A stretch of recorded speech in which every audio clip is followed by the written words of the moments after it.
जय जय। मेरी धृष्टता क्षमा, मैं भूल गया था कि पुत्री आपको अर्पित करनी, मेरी पुत्री आप इसको स्वीकार कर। जैसे ही उसने प्रणाम किया, महाप्रभु जगन्नाथ जी उसके अंतस्थ में आ गए और बोलने लगे, बोले अब ये हमारी हो गई तो हम जहां जाएंगे वहां इसको लेके जाओ, हम जहां चाहेंगे वहां इसको दे आओ। बोले आज्ञा करो।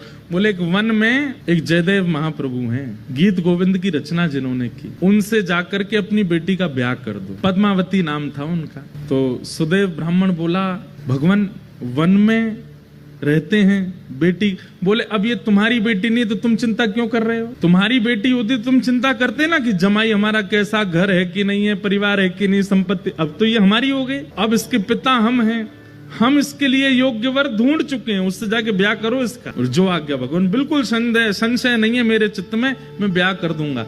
और जाते जाते जगन्नाथ महाप्रभु, सुनो तुम अपनी बेटी लेकर के संबंध कराने आयो, ऐसा बिल्कुल मत बोलना, ये कहना महाप्रभु जगन्नाथ जी ने भेजा है और उन्होंने ही आज्ञा की है कि आपको इनसे ब्याह करना पड़ेगा। सुदेव ब्राह्मण अपनी पुत्री पद्मावती को लेकर के पहुंचे। श्री जयदेव महाप्रभु एक वृक्ष के नीचे बैठे थे, तो प्रणाम किया। जयदेव महाप्रभु, कहिए भगवान कैसे आना हुआ? बोले भगवान आप सुयोग्य हैं और मेरी बेटी आपके बिल्कुल योग्य है, मैं अपनी पुत्री का आपसे विवाह करने के लिए आया हूं। और ये मैं अपनी पुत्री का विवाह करने इस भाव से नहीं आया कि मैं इनका पिता हूं। महाप्रभु जगन्नाथ जी ने मुझे स्वप्न